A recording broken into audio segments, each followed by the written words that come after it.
Aujourd'hui à l'Aéropod pour ce 66e épisode, on compare le Global 7500, le G700 et le Falcon 10X.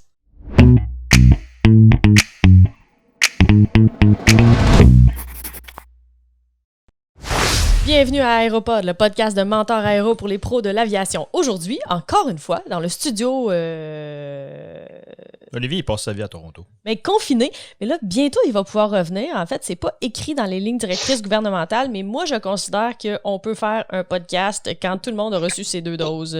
Comme 3 semaines après la 2e dose de tout le monde. Olivier en a eu 4. Il glow in the dark. Pas besoin de navlight, il glow in the dark. Il est directement connecté avec la tour de contrôle. Il n'y a plus besoin d'interface avion. Avec le 5G, man, il parle direct. C'est ça. Donc, aujourd'hui, d'abord, messieurs, une fois de plus, Grégory Blanc, président de Mentor Aéro. Absolument, c'est moi. Salut. Comment ça va? Et Olivier Lacombe, le pilote désigné. Allô tout le monde! Qui est toujours dans sa chambre d'hôtel parce que ça finit plus ce cours-là. Ben oui, toi. Fait des Non, jours. je suis en quarantaine podcastienne. Il est pas bon, il s'est fait recaler. C'est ça. Tellement jamais. Olivier, as-tu raté un examen dans toute ta vie? Oui, à plusieurs reprises, j'en ai raté. Puis, je vais sortir une petite citation cheesy d'un film, là, mais pourquoi est-ce qu'on tombe? Ben, c'est pour mieux apprendre à se relever. Absolument. C'est beau. OK. Donc, Donc, en fait, on parle... moi, la façon que je vois ça, c'est que c'est pas... c'est les gens qui ont toujours eu du succès, qui n'ont jamais eu d'obstacles dans la vie, ça prouve rien. Ça était peut-être juste chanceux, mais les gens qui ont eu de la misère, qui ont quand même persévéré, qui ont réussi, ça montre de quoi. Fait que... C'est beau. Fait que Olivier, c'est pas un génie, mais il a du caractère. Hey boy. Génie, ça dépend pourquoi. OK, on va passer sur cette Ces discussion. dry martini sont incroyables. Non, mais c'est quoi qui nous avait fait, là, des carnitas? C'était quelque chose. All right. Le Allez, qu'on parle martini, aujourd'hui. à mon retour à la maison. Ouais, Après ma quarantaine. On parle aujourd'hui des ultra-jets d'affaires. Ultra long range. Non, mais pas juste ça. ULR. C'est pas juste le long range, comme le top du top du top. Ouais. Ben, Le top range. that too. Avec une clientèle un peu particulière. Mais bon, on y reviendra, là. Bien entendu, tout ça, c'est intéressant pour le jet sharing, mais il y a quand même quelques individus un peu particuliers qui sont dans dans les fortunes qui pourraient être visées par ces avions-là. Alors, Mais au prix qui commence à coûter... Parce qu'on s'entend, là, il y a quand même un step là, entre les... Un step assez solide. Autour de 25 millions à autour de 75 millions pour les plus proches. Ouais, non, mais c'est quelque chose. Alors aujourd'hui, on parle de... Ben pour vous donner une idée, en fait, pour les individus, là, les individus qui sont visés pour acheter ça, c'est des milliardaires. Pas en dessous de ça. Ouais. Donc, c'est quelque chose. Y en a-t-il suffisamment? On parle d'autour de 2 millions par année pour entretenir ce genre d'avion-là et le voler mollo, là. OK. Tu sais, 250 heures par année. 250 heures. Ouais, en tout cas. Qui est l'utilisation standard de l'avion d'affaires pour un particulier et non pour une compagnie. Là. Oh, non, Ouais, c'est ça. absolument, Puis là, pas c'est, pour du jet share, bien entendu, s'entend. là, mais... Fait que là, on va comparer quoi? Là? On va comparer le G700. Des pommes et 5500. des oranges. Ben, c'est un peu ça quand même quand tu y penses. Là. Et les kiwis. Aussi. Faites-moi, décortiquez-moi ce que vous entendez par là exactement. Là. De quoi? Ben, on a le Global 7500, le Ouais. G700, puis Ouais. le Falcon D6 qui vient de sortir, là, qui est fraîchement en nœud, comme on dit.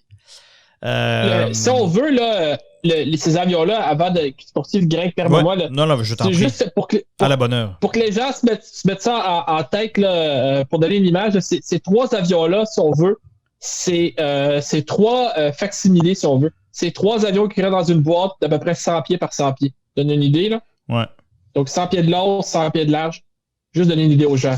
C'est extrêmement similaire comme appareil. Et puisque l'objectif des 2 derniers a été d'attaquer le marché du premier, les specs se ressemblent aussi beaucoup. Ben, disons que il reste quand même qu'on peut dire ce qu'on veut sur Bombardier. Là. Il reste que c'est eux qui ont lancé le bal. Là. Mm-hmm.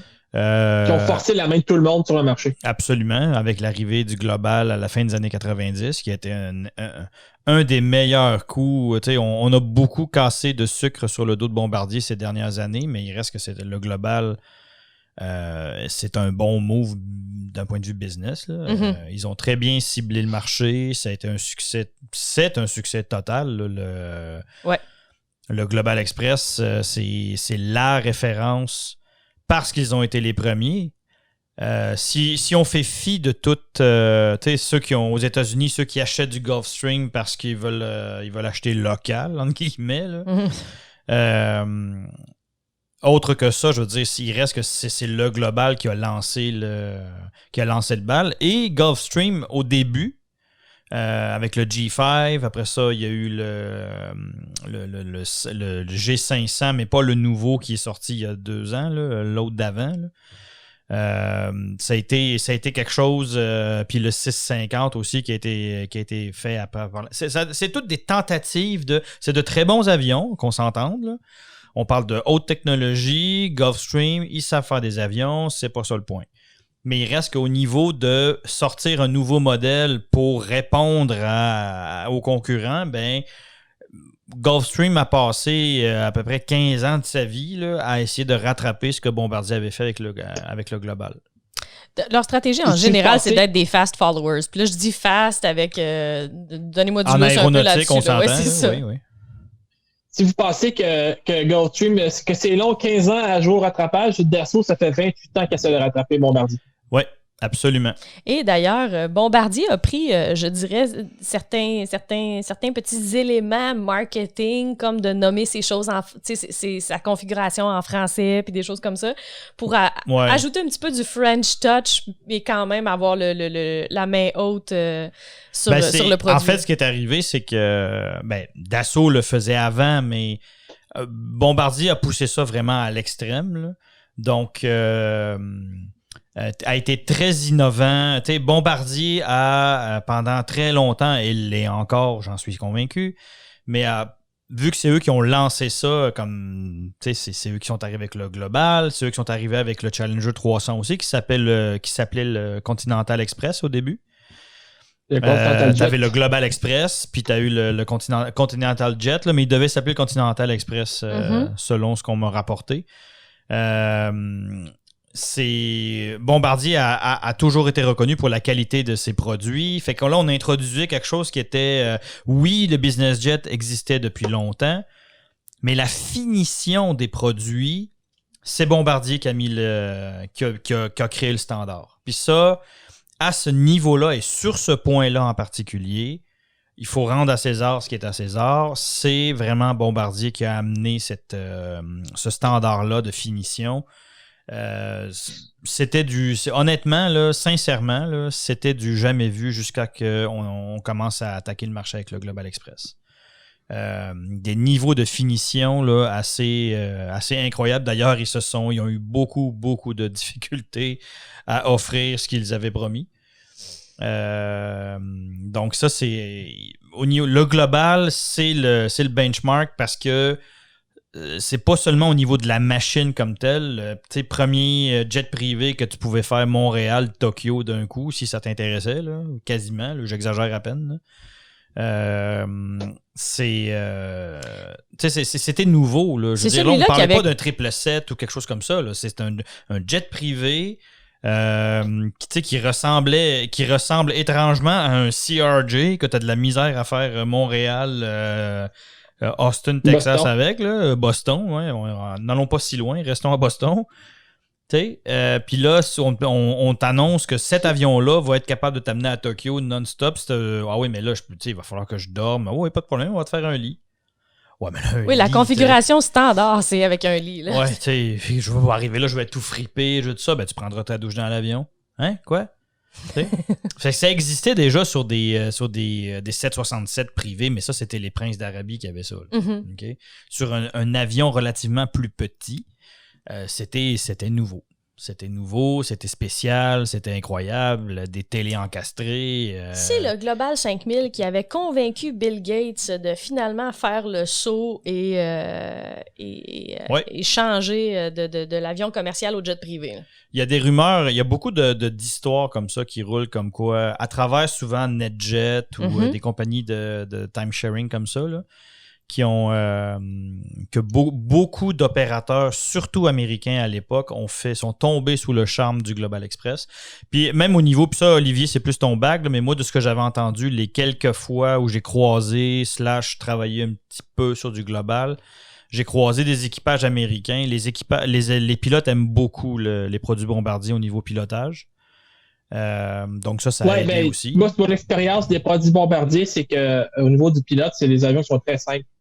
Okay. Il n'y a rien de compliqué là-dedans. J'ai volé le Lear 45 et le 220 pour ne pas le nommer. Là. C'est des avions qui sont très pratiques, identiques, à part que le 220 a des systèmes un peu plus robustes pour l'avion de ligne. Ouais. Contrairement, exemple, un CRJ qui, là, ils ont vraiment pris un avion d'affaires puis ils en ont fait un avion de ligne avec plein de systèmes bizarroïdes dedans. Là. Ouais.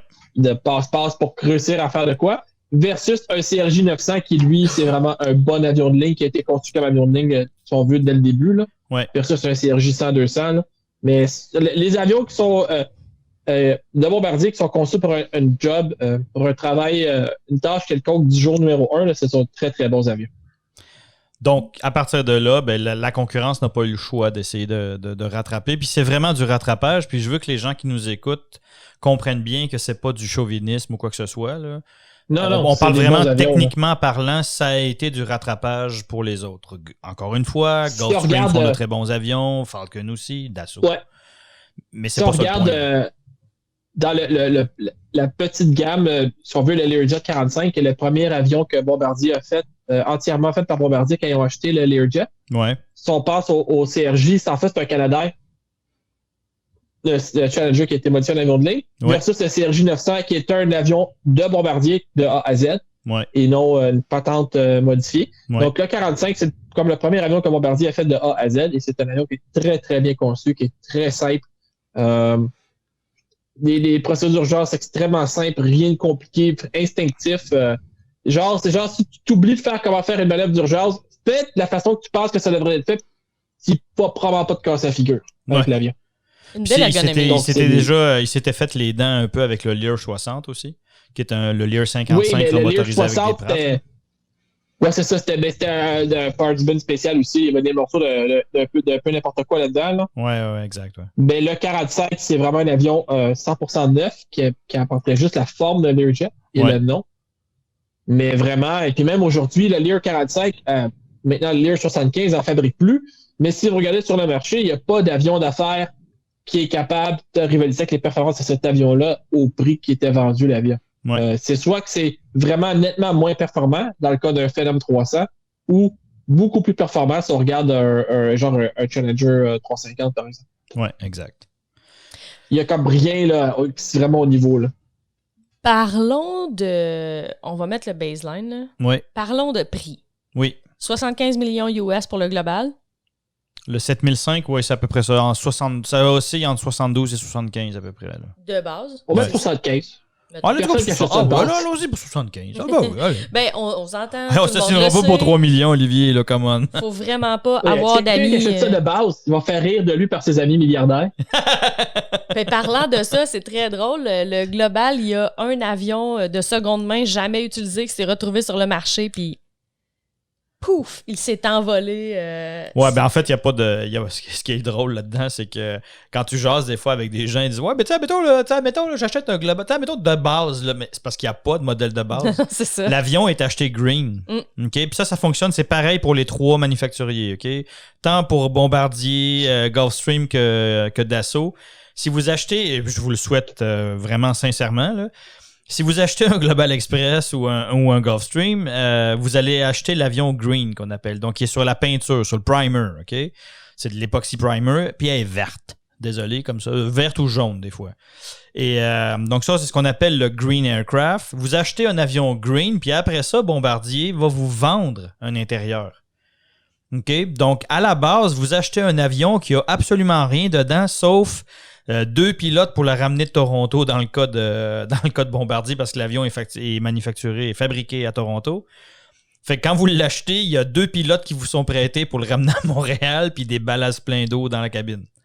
L'avion est green. Puis là, à partir de là, on s'en va, on le ramène à Montréal et on va vous vendre un intérieur. Fait que les gens qui disent « Mais moi, là, Je veux en acheter un, là, tu sais, standard. Là. Je veux pas les options. J'aimerais ça me gosser ma banquette moi-même. Ça n'existe pas. Mm-hmm. Ça n'existe pas un Global Express standard. Là. Il y a sûrement aussi les gens qui achètent un Global qui font faire la finition extérieure par Bombardier. Oui.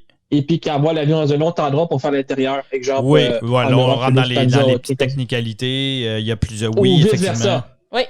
Ils prennent l'intérieur de Bombardier, mais ils disent moi, ma peinture, je veux que ça soit body Phoenix qui fait ma peinture. Oui, exactement. Donc, puis de toute façon, on s'entend que compte tenu de la clientèle, personne de cette clientèle-là veut acheter quelque chose de standard. C'est Absolument. le ultimate bébel, un jet privé. Oui. Donc, pour vous donner une idée, en gros, les propriétaires ont autour de 63 ans, 64 ans. Ça, c'est typique. Une fortune évaluée à autour de 1,66 milliard avec des liquidités, comme dans un compte en banque utilisable, de 195 millions. Good. Ça, c'est typique. Ils mettent ça dans une petite sacoche? Non, OK. C'est des messieurs. Oui. Ah. Et d'habitude, ils sont self-made. C'est pas des fortunes familiales. OK. Ça change un petit peu si on parle de la clientèle du Moyen-Orient, mais ça ressemble à peu près à ça en général. Ils passent autour de 1%, c'est quasiment insultant, autour de 1% de leur valeur nette sur leur jet. Ben, c'est comme du pocket change. Ouais, c'est comme bichonner ton petit... Fait que c'est sûr que, tu sais, à ce niveau-là, tu sais, puis j'avais déjà vu un reportage sur les Américains riches avec leur Winnebago. Tu sais, comment ils viraient fous avec leur customisation d'intérieur puis tout. C'est ça, niveau 10 000. Absolument. Fait que donc, il y en a pas de standard. Parce que personne n'en veut. Le gros du problème avec la finition intérieure, d'un point de vue... d'un point de vue des gens, des employés chez Bombardier, parce que j'en connais, j'ai des collègues, des amis qui travaillent là et qui disent qu'on n'est pas capable de dire, mettons, tu sais, je vais me faire un gabarit, comme ça, les prochains, je vais faire comme ça, parce qu'il n'y a pas deux intérieurs pareils. Okay? La configuration, ce qui est possible d'être fait, peut être pareil d'un avion à l'autre, c'est-à-dire, ben moi, je veux un 4 ou 5 zones dans mon avion, mais si tu choisis un 4, le bulkhead est toujours à cet endroit-là. Puis il y a certaines affaires que tu peux pas trop bouger. Là. Ça se pourrait que la toilette ait un peu la même forme, des choses comme ça, mais tout le reste... Ça. Mais après ça, tout le reste, on utilise très rarement les mêmes cuirs parce que ce sont souvent des cuirs, des trucs exotiques, que le bois est exotique. Fait que de toute façon, même si tu dis, ben je veux exactement... je veux il n'existe plus. Il y avait 2 vaches de cette couleur-là et c'est fini. Ben, peut-être pas 2 vaches, mais mettons de l'érable. Des kangourous. Ouais. Moi, je veux mes sièges en poil de kangourou. C'est super doux. Tu veux dire en cuir de kangourou? Non, en poil de kangourou. Donc, Hey, mais j'ai by the way, j'ai une petite anecdote par rapport à ça. Je sais pas si vous vous rappelez quand NetJet avait commandé... là, je me rappelle plus si c'est NetJet ou ExoJet, mais ils avaient commandé quelque chose comme genre 25 Global Express avec une option pour 25 de plus. Okay, je pense que c'est NetJet. Et ils voulaient des intérieurs tout pareils. Pour être capable de, par exemple, j'ai un tiroir de mon galet, là, de la cuisine. Ouais, pour être capable de scavenger un peu. Exactement. Fait que prendre un faceplate de cet avion-là, la mettre sur l'autre, mais c'est parce qu'il n'y a pas 2 planches de bois qui sont pareilles. Et ça, l'histoire que je vous raconte là, c'est une vraie histoire. C'est pas du bois? Ouais, ben j'ai travaillé dans une... Oui, excuse-moi, Olivier. Bon, j'ai travaillé dans le bois, mon père avait une compagnie de bois, puis des fois, on faisait des trucs de bois, puis les gens disent, ouais, il y a des défauts dans le bois. Ouais, mais c'est du bois, c'est pas du plastique, là. Ouais. Mais c'est exactement ça. Les gars dans les shops disaient, mais c'est parce qu'on n'est pas capable de répliquer les mêmes défauts, les mêmes affaires, parce que moi, à un moment donné, tu sais, puis le bois travaille pas de la même façon, c'est du plaquage, hein, vous le savez, c'est pas du bois brut, là, bois franc complet, plein. Donc, en tout cas, tout ça pour dire que la misère des riches, pas capable d'avoir un avion standard. C'est extrêmement compliqué au niveau des intérieurs d'avion. Parce que si vous doutez fortement que d'un point de vue technique, il y a pas mal de choses vraiment innovantes et spéciales au niveau de l'avion, de la technologie, l'intérieur, c'est pire. Et on parlait tout à l'heure un peu, on y reviendra, mais il semble que Falcon, cette fois-ci, a mis l'emphase de manière très intense sur le pilotage. Oui. Ce qui m'apparaît un peu étrange compte tenu du marché cible de ces avions-là. La seule chose que je peux voir, c'est que les milliardaires en question pilotent eux-mêmes. Mais non, sinon, je trouve ça vraiment spécial. C'est que, en fait, puis c'est très européen comme philosophie, c'est les Européens ont une approche très, je dirais, ils sont en avance sur tout le monde au niveau du confort et de prendre soin des pilotes, crew, là, du crew. Donc, c'est en Europe où ça se discute le plus, tout ce qui est temps de repos, le repos de l'équipage à bord de l'avion. Donc, par exemple, dans le cas du Falcon 10, on est en train on a préparé l'avion dans le cas où l'équipage aura le droit de... Ça prendrait 2 équipages? Non, pas forcément. Ça prendrait l'autorisation d'avoir un pilote qui peut faire une sieste et l'autre qui reste en contrôle, là. OK, d'accord. Donc, ce que ça donne, c'est que les sièges du cockpit vont pouvoir se mettre à plat pour être capable de faire un lit. On parle même, on n'est pas trop sûr, j'ai vu ça à 2-3 endroits, mais il n'y a rien de confirmé encore, que ce que ça ferait, si le pilote se couche pour faire une sieste, ça va disabler, là, comme on dit en bon français, ça va désengager tout son côté de cockpit à lui. Fait que si avec ses pieds, il accroche un bouton ou quoi que ce soit, il n'y a plus rien qui fonctionne. OK.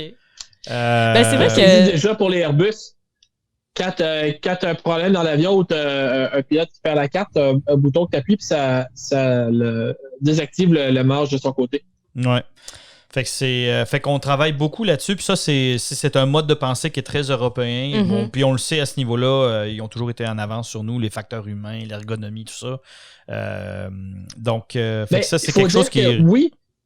En fait, ça, c'est la marque de commerce de Falcon pour le pilotage, la qualité du pilotage. Mais là, pour la première fois depuis de longue date, c'est qu'ils ont vraiment mis l'emphase sur la cabine versus le poste de pilotage. Ouais. Parce que une lumière qui s'est allumée quand ils ont visité le Global 7, peut-être pas le 7005, mais le Global, peu importe. Ils ont fini par comprendre que l'avion était fait pour la personne qui est assise en arrière et non la personne qui est assise en avant. C'est un excellent point, Olivier. C'est tellement vrai ce que tu dis. L'avion est fait pour la personne qui signe le chèque et non la personne qui vole l'avion. Absolument. Donc oui, ça c'est important. Mais là, si on regarde le Falcon 10X versus le Global ou le G700, puis je vais mettre quelque chose au clair. Là, si on regarde les performances des avions, là, de ces 3 avions-là, c'est la même chose. Ça vaut à 5% près, même à 1% près, c'est la même chose. Ça vaut pas avoir la peine d'en discuter. Ouais, je regarde les vitesses, là, c'est la même affaire. Là. Le seul différenciateur, c'est que le Global 7005, c'est lui qui vole le plus loin dans ces 3 avions-là. Puis le Gulfstream, c'est celui qui a les plus grosses fenêtres. Il y a toujours une petite affaire qui est... mais ça, c'est une affaire qui me surprend. J'aurais été... Parce que là, j'étais sûr que le Falcon 10, ils en profiteraient pour dépasser le Global 7005, alors que le 7005, c'est toujours celui qui a le plus long range. Le 7005, le Falcon 10X, les fenêtres, si on regarde sur le côté, c'est toujours le look Falcon avec beaucoup de petites fenêtres. Ouais. Même si elles sont plus grandes que les fenêtres par le Falcon. Absolument. Mais bon, si on regarde la cabine du 10X, là, oui, le Falcon 10X a les 4 zones comme les 2 autres avions, mais la taille des zones est variable, ce qui n'est pas le cas sur le Global 7005 ou le Gulfstream G700. Ouais. Donc, quelqu'un qui dit « moi, je veux vraiment que ma chambre à coucher soit la plus grande possible », ils vont pouvoir l'accommoder.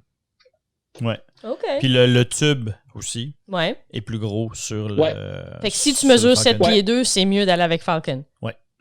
Okay. Moi, personnellement, je vous le dis, là, je vous l'annonce en grande primeur, là, j'y aime pas à face au Falcon 10. Pourquoi? J'aime tout le reste, parce que ceux qui me connaissent et qui nous écoutent depuis longtemps savent que c'est Falcon, Dassault, c'est la seule chose pour laquelle je me permets d'être chauvin.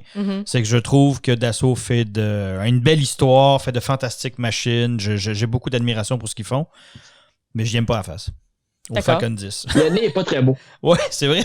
Il est aérodynamiquement parfait, par exemple. Il y a cette forme-là. Mais c'est comme le nez sur le A350. Là. C'est comme... Okay. Oui, exactement. C'est aérodynamique. Au moins, il lui arrange un peu le profil avec la peinture autour des... Exactement. J'étais dans un FBO cette semaine à Montréal, que je ne nommerai pas parce que j'ai croisé un Falcon, un 7X, donc je ne veux pas dire c'est où, là. Il y a un Falcon 7X qui est stationné là. Il est magnifique. Et tu es en train de dire que tu étais sur la rue Ryan? Non. J'ai croisé, mesdames et messieurs. Il y a 12 places où on stationne des jets privés à Montréal. J'ai touché à un Falcon 7X. Cet avion-là est absolument magnifique. D'accord. Et le 10, moins. Le 10, il est laid. Bon, d'accord. Ben, de face. On va y regarder les fesses. On verra bien. mais des fois, ça le rachète un peu. On s'en doute fortement que d'un point de vue aérodynamique, il doit être plus que parfait. Là, Donc, revenons vite pour conclure là-dessus. Les prix extrêmement similaires pour les deux qui sont sortis. Ouais, ils ont annoncé 72 millions pour le 10X, je pense. Ouais, c'est ça. Juste une petite affaire moins. Ouais. Puis, le Gulfstream, le prix n'est pas encore sorti, mais on s'attend à ce qu'il soit dans le même range. Puis, dans le pire des cas, ils vont l'avoir descendu, mais il va être moins bon. Bon. Le Gulfstream? C'est ça, parce que rendu là, c'est même pas un cas de je vais le vendre moins cher parce que rendu à ce niveau-là, le prix va communiquer la qualité du produit. Absolument. Donc, tu vois, mais pourquoi ton avion qui est supposé être meilleur que les deux autres, il coûte moins cher, ça marche pas, là? Ouais, puis c'est une question de symbole, de statut aussi. Fait que, mais on pas, ça se joue pas à ce niveau-là, messieurs, dames. Là. C'est pas au niveau du prix d'achat de l'avion. Non. Ce qui fait souvent une très grosse différence. Comment? C'est pour ça qu'il ne baissera pas, ça n'a aucune influence. Ça n'a aucun rapport. Les gens qui pensent que je vais te le vendre 1 million de moins, quoi, c'est pas ça du tout. Ce qui va souvent faire la différence, premièrement, c'est l'expérience passée. Mm-hmm. Donc, si ton flight department opérait du Gulfstream, très souvent, ils vont rester avec du Gulfstream et Bombardier, etc. Non, ce qui fait la différence, c'est au niveau des programmes. Ouais. Donc, tu sais, qu'est-ce que Bombardier paye, combien de l'heure, qu'est-ce que ça couvre, la garantie, les assurances, les choses comme ça. Parlant de garantie et d'assurance, il y a d'autres choses qui sont complexes là-dedans, mais c'est clair que l'historique qu'on a eu avec les moteurs, puis ça fait une grosse différence sur les assurances, semble-t-il. Oui. Et donc, ça pourrait plus jouer même que... Oui, mais c'est que l'avion. Fait que le point là-dedans, c'est que c'est pas... c'est pas au niveau du prix ou quoi que ce soit. Tu vas me dire, ouais, mais 1 million de plus ou de moins, ça fait une différence. Ouais, mais on le sait maintenant, là, à ces niveaux-là, c'est pas ça. C'est vraiment l'expérience d'utilisation. Les programmes style pour Bombardier, c'est le programme Smart Parts. Mm-hmm. Donc, tu payes tant de l'heure de vol, ça te garantit un accès à des pièces, etc., etc. Donc, tout ça, c'est à ces niveaux-là que ça va se jouer, plus que de dire Falcon me le vend 100 000 $ de moins. T'sais. De toute façon, tous ces avions-là, ou presque, sont achetés en passant par un courtier. Oui. Donc, c'est l'expérience du courtier en négociation puis tout ça qui va faire une différence, mais c'est pas tant une bébelle que tu prends plaisir à te négocier toi-même. Là. C'est trop complexe puis c'est pas une bonne idée. Mais à ce niveau-là, très souvent, c'est des expériences plus que d'autres choses. Là, Puis très souvent, là, le propriétaire va se fier au chef pilote. Mm-hmm. Ça arrive, nous, on croisait la maintenance, tout ça, là, on croisait souvent le chef pilote qui était en charge du flight department. Mm-hmm. Puis c'est lui qui dictait les affaires. C'est lui. Moi, j'ai déjà travaillé sur un Global Express où il avait choisi la configuration avec la toilette, une toilette plus grande en avant. Mm-hmm. Puis c'est le propriétaire, il avait dit go for it. Tu t'en veux une plus grande parce qu'il voulait un espace pour se raser, tout ça. Fait que il avait fait une toilette, il avait pris l'option de la toilette plus grande, mais c'est lui qui avait demandé à avoir la toilette plus grande. C'est des affaires de même. D'accord. Donc, un range d'opération et de gestion où vous et moi ne sommes pas actuellement. Donc, prix semblable, spec en général, très, très, très, très semblable. Motorisation, Greg. La motorisation, ben, je vous dirais que dans le cas de Gulfstream et de Falcon, on a joué un petit peu, j'allais dire sérieux, c'est pas ça du tout. Là. On a joué un petit peu safe. Mm-hmm. On est resté, dans les deux cas, on vole avec du Gulfstream, avec du Rolls-Royce, excusez-moi. Mm-hmm. Donc, dans le cas de Gulfstream et dans le cas de Falcon, donc il y en a un, c'est le Pearl 700, puis l'autre, c'est le Pearl 725, ou je sais plus trop quoi. Mm-hmm. Tu veux dire le 7500? Non, le 7500, on est avec G. Mm-hmm. Ah oui, le Passport? Le Passport. Donc, Bombardier a décidé d'aller avec un tout nouveau modèle. On est parti d'un clean sheet design. Avec les globaux plus petits qui ont des Rolls-Royce. Exactement. Donc, le 5005 et le 6005, eux, on est passé du BR 710 au Pearl 700. Le terme exact, là, c'est le... Parce qu'il change d'un avion à l'autre. Donc, le numéro va changer. C'est le Pearl 720, quelque chose comme ça. Dans le cas du Rolls-Royce Pearl, la série Pearl, c'est du BR 710 avec des... On a revu un petit peu la configuration du compresseur, une meilleure aérodynamique, un fan qui est en un morceau, donc un IBR.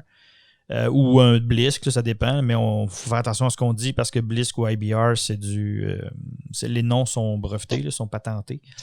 Donc, on va se charger. Ouais, ben Blisk, ça appartient à GE. Le terme Blisk appartient à GE. Un bladed disc.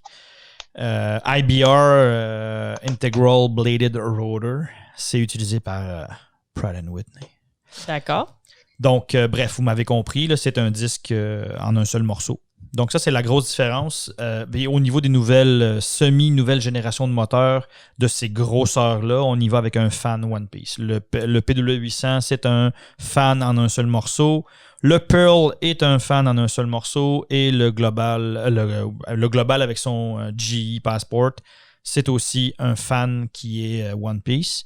Donc, dans le cas du Global, le Passport, c'est le seul modèle qu'on a ici on a décidé d'y aller avec un clean sheet design. Donc, le Passport a été designé c'est le client de lancement pour GE, pour son Passport avec le Global. Dans le cas de Falcon et dans le cas de Gulfstream, on a décidé d'y aller avec ce que certains diront du réchauffé, là. Réchauffé dans le sens de technologiquement, on a joué safe. Donc, Rolls-Royce a décidé de partir d'une architecture qui était connue et qui fonctionnait très bien. Ceux qui connaissent le BR700, la série BR700, là, 710 et 720, tout dépendant de si c'est Gulfstream ou Bombardier, c'est de très, très bons moteurs. Un moteur qui a un historique d'opération qui est très bon, là, qui n'est pas pire ni meilleur qu'un autre. Là. Donc, un très bon moteur. On est parti. Et à partir de là, on a décidé de le modifier, de l'améliorer. C'est devenu la série Pearl. Mm-hmm. Donc, ça me surprend un peu, honnêtement. Mm-hmm. Puis c'est au niveau de la puissance moteur, on joue à peu près dans les mêmes choses. Là. Mais puisqu'on a le même genre d'avion et le même genre de range, ça se ressemble un peu, là. Oui, à peu près. Le Global est un petit peu plus puissant. Là, on joue plus dans les 18 à 20 000. Là. 18 900 dans le cas du Passport. Pour le Gulfstream, on est plus dans... Bon, en fait, on est exactement pareil. Donc, je retire ce que j'ai dit. Donc, c'est ça. Fait que la grosse différence, c'est que Bombardier, avec son Global, a décidé de miser sur le GE Passport, alors qu'on a roulé pendant presque 20 ans avec du Rolls-Royce, du BR710, qui a fait très bien la job, qui est un très, très bon moteur aussi quand même. Là. Mais on n'a pas entendu parler de problème jusqu'à maintenant. C'est vrai que c'est pas très grand public, fait qu'on est moins... Ben, c'est des moteurs qui sont pas usés là, à l'ouvrage. Là. Ouais. C'est pas des moteurs qui sont utilisés pour du Fais-moi un comparatif, commercial. Jet commercial, ou même jet partagé. Là. Juste ça fait une bonne différence. Ben, les avions de time-sharing volent à peu près... Au niveau du global, là, dans le cas de NetJet, là, ça vole quand même relativement pas pire. Là. Nombre d'heures par année? Approximatif. 5 000? 1000. 1000. Aux alentours de 1000 heures à peu près. 4 fois plus qu'un jet privé. Oui. C'est, alors que pour cette grosseur de moteur-là, dans le civil, on regarderait par exemple quelque chose plus comme du CRJ. C'est entre 6 et 8 heures en moyenne. 6-7 heures de vol par jour. Le BR 170, là, qui est le grand-père du Pearl, tout ça, là, c'était sur le Boeing 717, puis ça volait day in, day out partout. Puis c'est le BR 725. Là. Oui, c'est un dérivé, effectivement. Fait que c'est pour ça que je vous dis que c'est le BR comme tel est encore un très bon moteur. Ouais. On est parti de cette architecture-là et on l'a modifié, entre autres principalement au niveau du compresseur et du fan. Pour arriver avec la série Pearl. Donc, fait que si l'architecture de base est bonne, là, ça laisse tout porte à croire que le futur est toujours bon. Là. D'accord. Sera bon. Qu'est-ce qu'on a d'autre comme technologie particulière là-dessus, Olivier? On a sur le global? Sur tous ces avions-là. Ah, ça roule depuis quand même Heureusement que j'avais dit Olivier. Ben oui, mais là, je regarde Olivier, puis je pense que... J'ai perdu la collection. Ouais, c'est ça. J'ai vu le blue screen of the death dans ses yeux. Non, c'est pas vrai. Ouais. Ils ont tous, entre autres, la vision améliorée, là, les petites caméras sur le nez. Là. Chez Bombardier, ça fait quand même quoi? Peut-être une dizaine d'années que ça roule? Même Qui est équipé de Garmin là-dedans? Personne. Personne. Hein? OK, fait que pas d'Autoland pour l'instant. Oh non, ils ont mieux que du Garmin. Là. C'est un test, Global, ça? Non, c'est une vraie question. C'est Global Vision. Sur le global, c'est du Global Vision. Oui, c'est du Collins. Ben, c'est ProLine, en fait. Là. Collins ProLine. Falcon, c'est Honeywell modifié par Dassault. Puis dans le gars de Gulfstream, c'est du Honeywell, je crois aussi. Ouais. Gulfstream qui avait... C'était intéressant, par exemple, parce que Gulfstream, avec Honeywell, ils ont travaillé de pair sur le G650. Donc, le G650 qui est un nobody dans toute la famille, là, qui est une fantastique machine, qui détient une coupe de records, puis qui est sorti out of nowhere, pas annoncé, pas... Et c'est sur cette machine-là qu'on a testé, entre autres, les touchscreens. Dans le cas de Gulfstream, j'ai pas dit que c'est eux qui l'ont inventé ou les premiers à l'avoir fait, mais chez Gulfstream, on a testé de la technologie avec cet avion-là. D'accord. Et c'est ça, à la puissance 10, qu'on retrouve sur le 500, le 600 et le 700. Donc, le 700, c'est un G650 allongé, fait que Gulfstream qui est vraiment en mode rattrapage express. Ouais. T'as réussi à brancher tous les noms qu'on avait dans l'épisode, dans cette phrase-là. OK. Donc, pour la technologie, c'est à peu près ça. Tu vois rien d'autre de particulier, Olivier? Ben, c'est cool, ça. Moi, c'est la vision nocturne, tout ça. Là. Faut pas que tu parles de ça, Olivier, là. Ben, laissez-moi. Hey, Claudia me pose une question. Je vais y répondre. Oui, mais je veux que tu me parles de ça. Et après, si tu as des commentaires à ajouter, cool. Tu pourras y aller. D'accord. Merci. Je vous en prie. Donc, dans le cas des trois avions, on n'avait pas les mêmes technologies, mais d'assurer que le Falcon 10X, ben là, c'est le système de contrôle de vol numérique. Je sais de traduire ça en français. Et puis là, ils ont l'édition ultime du Falcon Eye, avec leur technologie de vision nocturne, justement avec des caméras avancées. Donc, c'est un système EVS, Enhanced Vision System, donc caméra infrarouge proche et caméra visible. Et en plus, un système SVS de vision synthétique. Donc, la particularité avec ça, c'est que sur ces avions-là, maintenant, c'est que sur le collimateur tête haute du pilote, on vient projeter à la fois la caméra infrarouge proche, la caméra visible et la vision synthétique. On les met en sandwich, les 4 couches. Et puis, quand on fait une approche dans les nuages, exemple un ILS, et qu'on sort à mesure qu'on s'approche du sol, mais la piste apparaît tranquillement dans le collimateur. La vision synthétique est remplacée par la vision infrarouge et ensuite remplacée par la vision normale.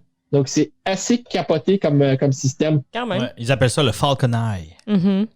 Ouais, ben, sur le Global, il y a l'équivalent, le nom m'échappe de comment ils appellent ça, mais sur Honeywell aussi, ils ont la même chose sur le Gulfstream. Falcon, eux, ils ont ce qu'ils appellent le Recovery Mode, et qui est un peu ce que Garmin offre sur certains de leurs avions, que si l'avion part tout croche, l'avion va revenir tout seul dans un... Il va s'auto-corriger. Un vol à palier. Ouais. Donc, simplement. Le Falcon, c'est le premier Falcon avec un empennage en T. Avant, ils étaient tous cruciformes. Et puis, comment on entend ça dans le marché, pour de vrai? Excuse-moi, Olivier, une petite parenthèse, juste pour clarifier, parce qu'on n'entend pas souvent ça en français. Greg, de quoi on parle exactement? De quoi? Au niveau du cruciforme et du T-tail? Mm-hmm. C'est ça. OK, c'est ça que tu veux dire. OK, ouais, donc l'empennage en T, c'est ce qu'on appelle le bon vieux T-tail. Mm-hmm. Comme sur le CRJ. Comme le CRJ, comme le Global, comme le Challenger 300, le Challenger 600, etc. C'est la première fois, effectivement, que Dassault se lance là-dedans. Par opposition à? Ils ont toujours été cruciformes. Et ça s'appelle un crosstail. Un crosstail, oui. Que vous entendez régulièrement. Je pense. D'accord. Parenthèse fermée. Olivier. Donc, ce qui est particulier sur le Falcon, je pense que c'est la première fois qu'on voit ça sur un appareil alimentaire, c'est qu'il y a juste une manette de puissance qui va contrôler les deux moteurs. Ouais. Ça te met-tu en confiance, toi? Avant... Hein? Ça te met-tu en confiance, toi? Comme pilote, là? Ben, je me pose la dernière fois, c'est quand la dernière fois que sur un avion à réaction avec que j'ai utilisé la puissance de façon différentielle? La réponse est jamais. Comment tu vas faire pour tourner maintenant? Ben, que la roue de nez qui est avec un système, un moteur après roue de nez. T'as pas besoin de ça pour tourner. Non, c'est sûr. Avec un steering. Ouais, et c'est le genre de choses que si ton système de moteur pour la roue de nez fonctionne pas, ben tu vas juste pas voler et ça finit là. D'accord. OK, fine. Puis ils ont toujours un petit truc de plus. Le Gulfstream, dans son cas, c'est le seul avion qui a les manches actifs.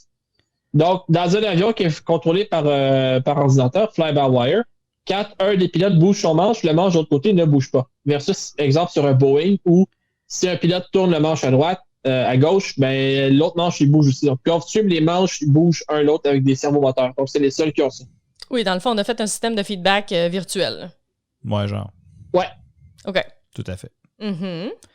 Fait que ça, Falcon, ils l'ont pas, ça? J'ai oublié de regarder.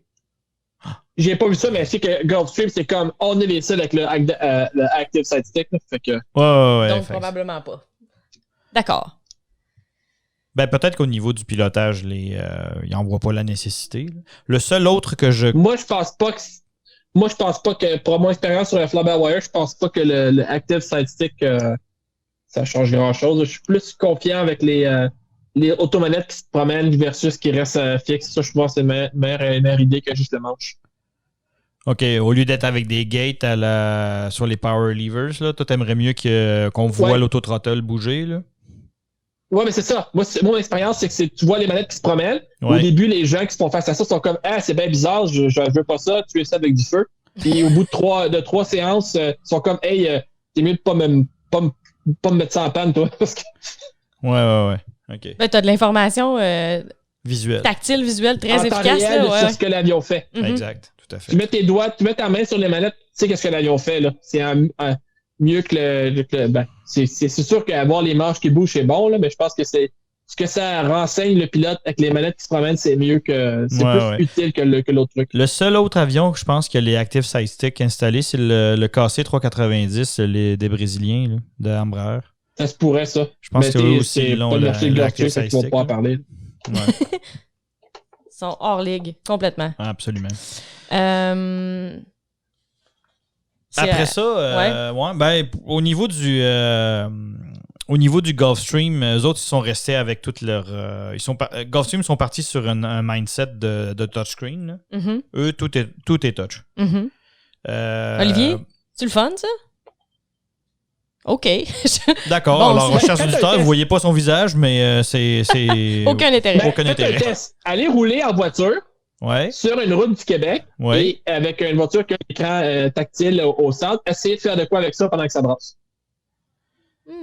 Bon point. Ah! Vive les bons vieux boutons qui cliquent. Il y a des turbulences dans l'air, des fois, Olivier? Il y a de l'amour dans l'air, des fois? Là, le T50, il y a l'Active Side Stick aussi. Ah ouais? Bon. D'accord. Ouais. Hop, Olivier fait ses recherches. En simultané. OK. Fait qu'après ça, il reste la question de l'expérience usagée. Je pense qu'on a déjà déterminé que on s'en va... Le Irkut MC-21. Lui aussi, il a des Active Side Stick? C'est le premier avion de ligne à en avoir. C'est russe. Intéressant.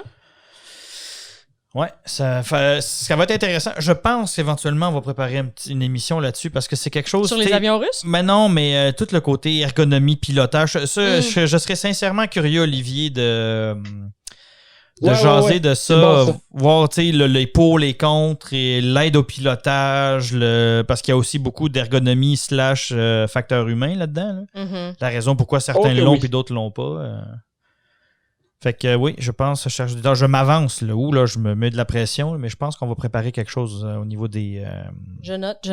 C'est bon. C'est bon, c'est parfait. Et ouais, du côté de l'expérience passager, je dirais que c'est pas mal tout top. Honnêtement, après ça, c'est vraiment juste une question de... C'est difficile de trouver des équipages de qualité aujourd'hui. Ouais.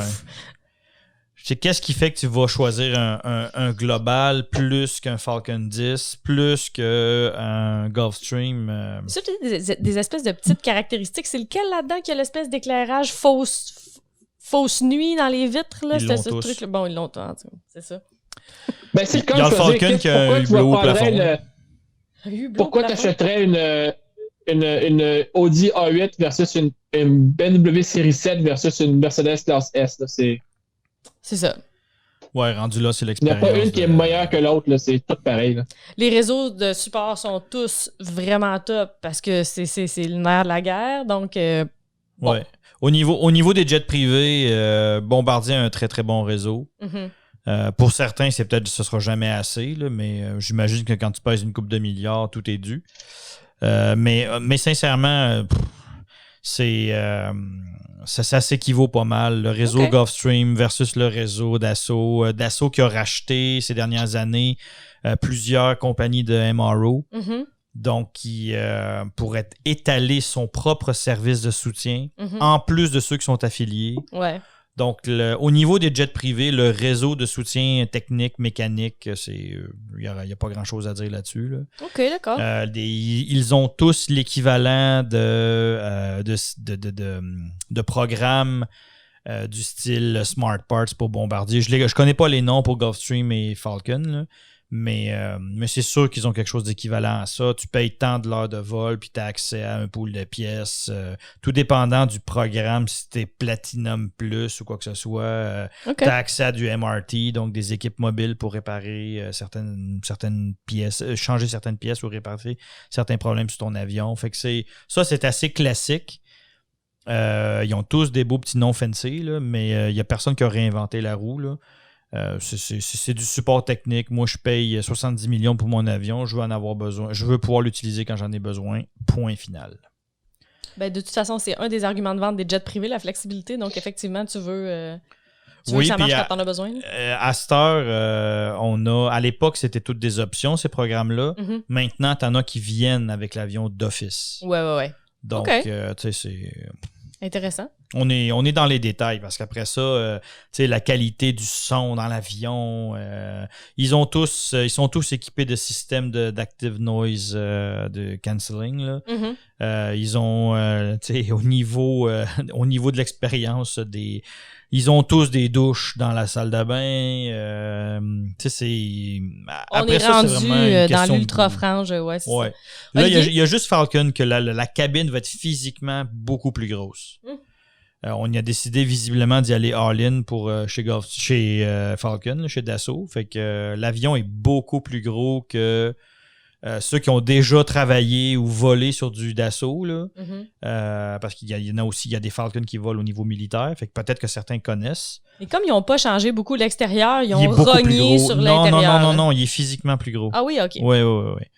Donc, fait qu'à ce niveau-là, c'est sûr que ça fait une grosse différence. C'est un gros Falcon.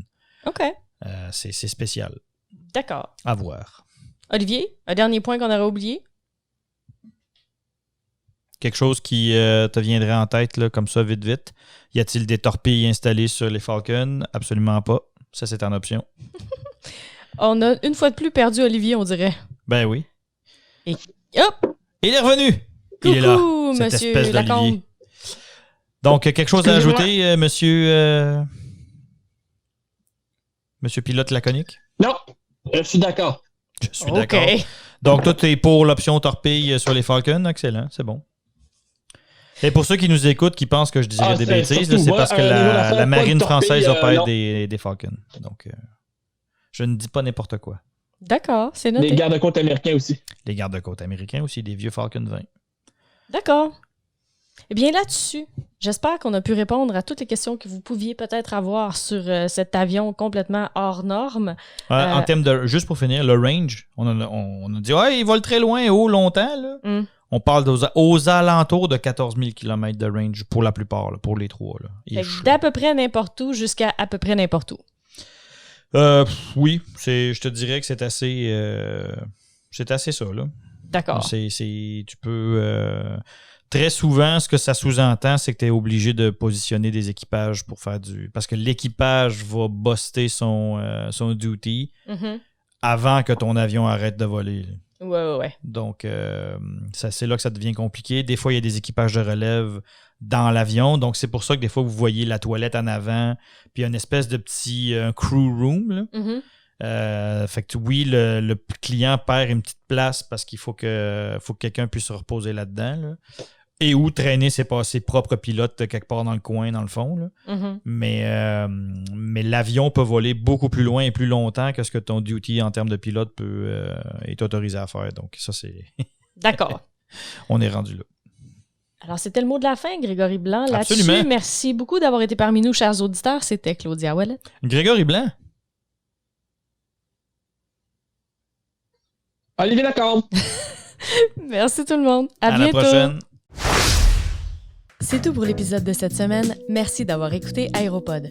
Abonnez-vous à notre podcast sur la chaîne YouTube ou encore pour la version audio sur iTunes, Google Podcast, Spotify ou encore votre plateforme préférée.